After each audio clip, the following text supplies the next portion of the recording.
final section for this chapter is referring to functional groups. Functional groups are what's making the organic chemicals react. As you know, carbon and carbon and carbon and hydrogen make extremely strong bonds. So because of the fact that they're strong, they don't want to break up very easily. Therefore, they need to have other compounds or other elements in there in order for it to react regularly. As you know, carbons have 4 bonds. That's because of their placement that's depicted on the periodic table. 1, 2, 3, and the 4th row. That means that they have 4 valence electrons. And every single one of those can react because none of them are already paired up. Usually there's hydrogens and carbons around there. But several times you'll find oxygen or nitrogen or sulfur or even a halogen, which remember the halogens are the second to last row. Those are what's giving it its ability to react more readily.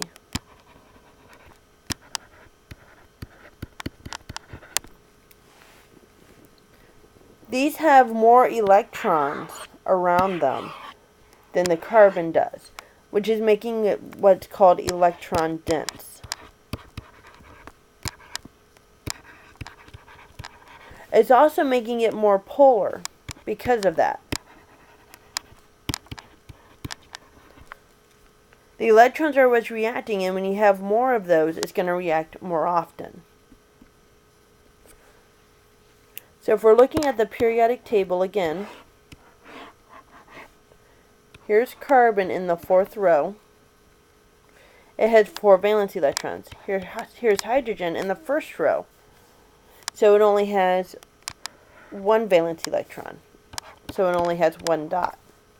Carbon, however, has 4 dots. Nitrogen is right next to it in the 5th row, meaning it has 5 dots.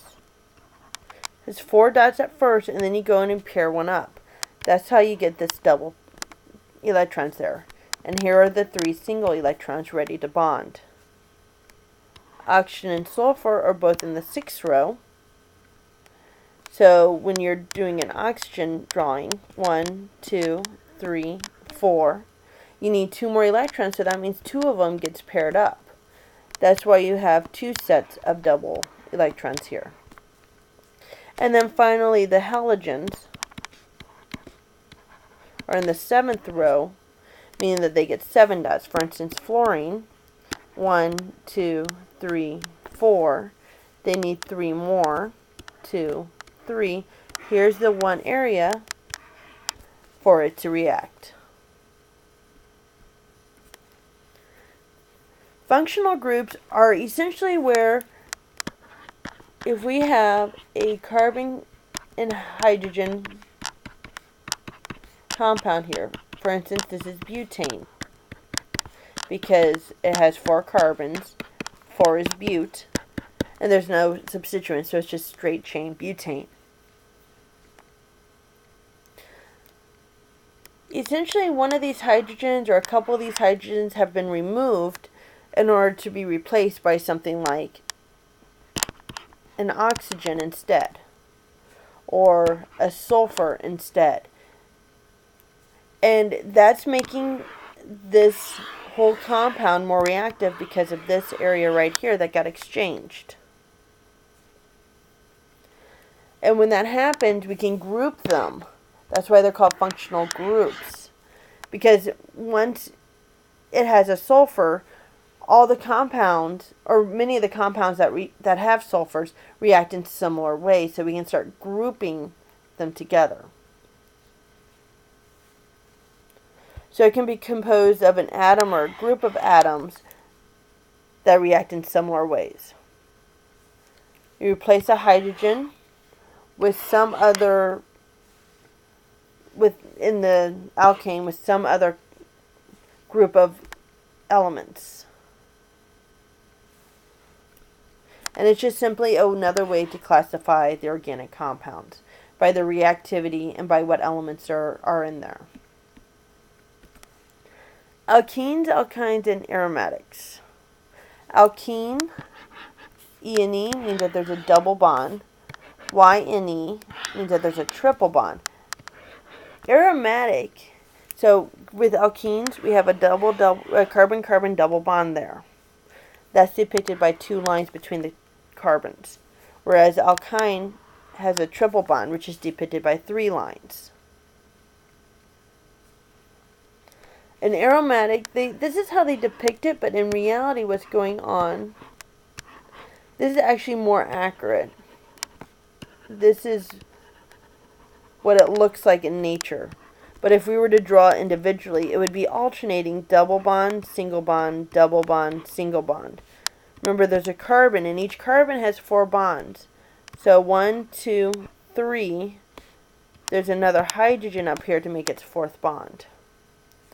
Now, when they actually started doing more research on this, they realized that instead of having a double bond, single bond transformation, it seems like those electrons in the middle here, these double bonds, were shared amongst them, which is why you get the circle there. This specific one is called a benzene. They'd be called aromatics or benzene rings. This is if we were using molecular models to represent them. Honestly, what you're going to need to be doing here is making flashcards. Because you're going to want to make flashcards of all the functional groups. So on one side of the flashcard, it'll be alkene. On the other side, you'll have a carbon-carbon double bond. On one side, it'll say aromatic or benzene. On the other side, it'll have this structure of 6 carbons in a hexagon, alternating double and single bonds, or benzene with a circle in it. Because you're going to need to be able to point those out. So if we're looking at this, let's do a few of them. We have to decide if it's alkene, alkyne, or aromatic. Well, if we look at part A, these are all single bonds, so those don't really matter. But this one has alternated double and single bonds. That means this one is aromatic. In this one, in part B, we see a double bond here. Because this is double bond, it's the alkene. And on part C, we have a triple bond here. That's making it an alkyne. It is possible to have multiple functional groups in the same compound, and we're going to look at that a little bit later. But now we're going to look at the different types of functional groups that we'll be discussing in this class. Keep in mind, you will want to be making flashcards of all of these. For instance, the first one, you're going to want to know that alcohols have an OH group on it. And here's that OH group within the alcohol. And I'm going to try, as I'm discussing these, to point out their biological purpose of them. For instance, you'll find alcohols in sugars. We have thiol. So this is the oxygen here, up here, in the alcohol. And this is the hydrogen. Thiols are really similar to alcohols, except instead of oxygen, this is sulfur. And this is hydrogen. And these are found in proteins. Ethers, once again, this is the oxygen. But on either side of the oxygen, this one has a carbon. On the top one here has carbon and hydrogen. This one has carbon and carbon. So the oxygen is stuck between 2 carbons. And this is in some of the lipids. Moving on, we have aldehydes, which here's the oxygen. It's double bonded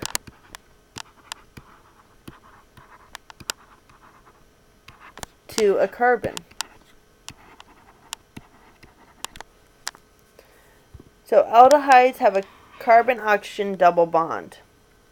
If it's an aldehyde, they have a hydrogen. This whole thing is considerate. The hydrogen's considered in there too. If it's a ketone, it's still a carbon-oxygen double bond, but they have 2 carbons on either side. This is going to be some kind of carbon group down here.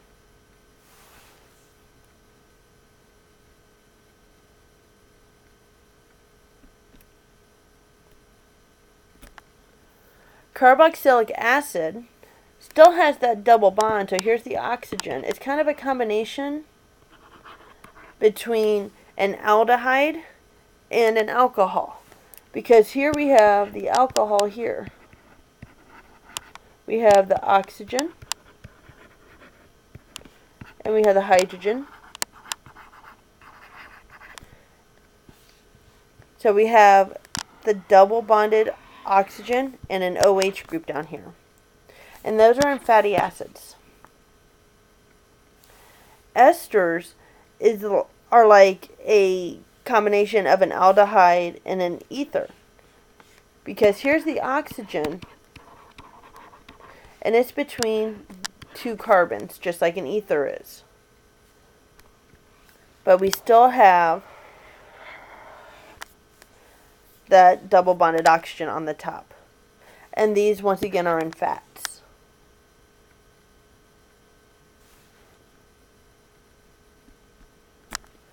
Amines have nitrogen in them. Amines and amides are very similar, which we're going to learn about next. Both of those have nitrogen in them. And these are in amino acids.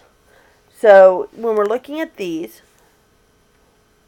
we're looking at anything that has a nitrogen in it. So for instance, here's a nitrogen, nitrogen, nitrogen. Notice that the nitrogen has 3 bonds coming off of it because it has a lone pair right here.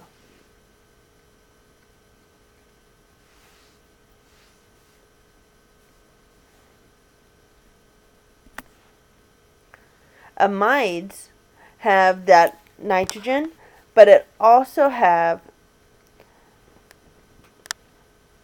an amine group instead of an OH group. So an amide, we're referring to a double bonded oxygen too.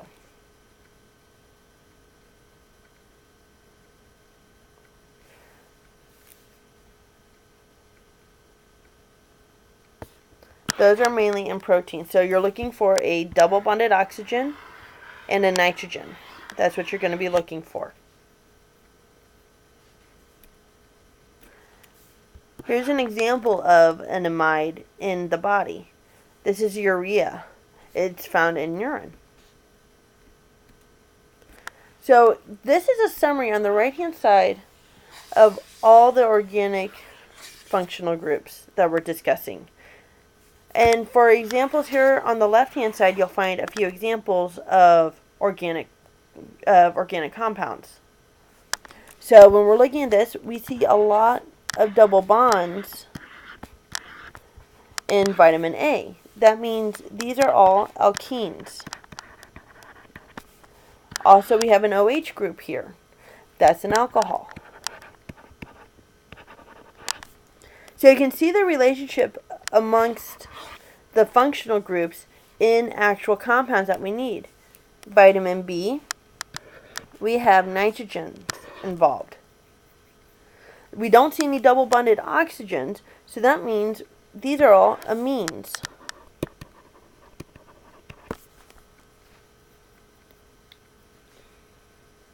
We also have an alcohol here.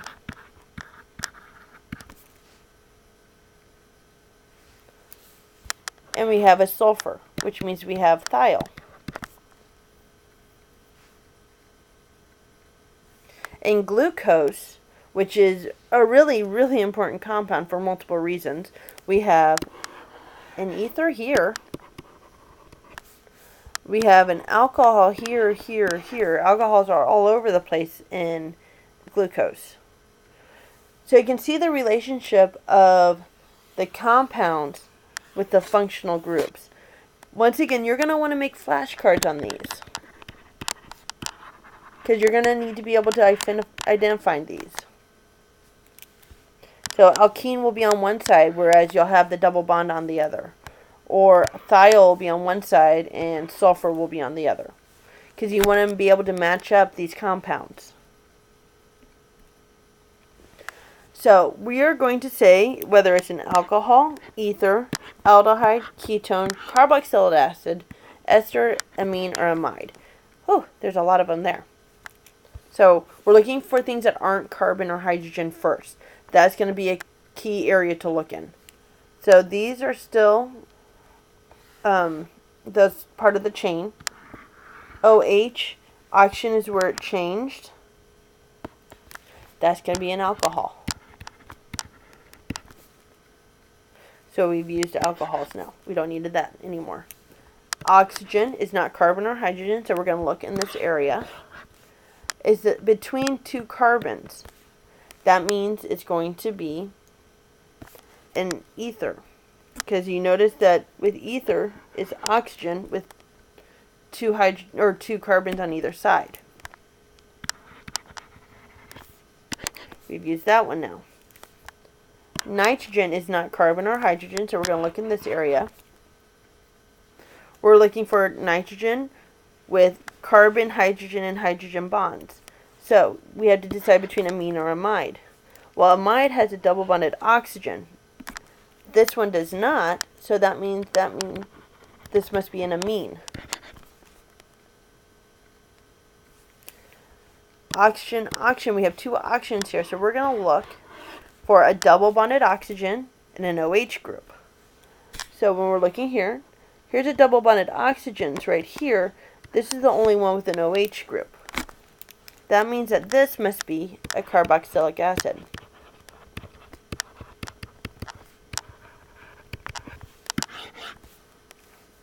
And finally, we have an oxygen here and an oxygen here. Instead of having an OH group here, we have an CH3. So that means we're looking for a double bonded oxygen. So double bond, double bond, double bond, double bond, with an oxygen bonded to something else. That would be the ester.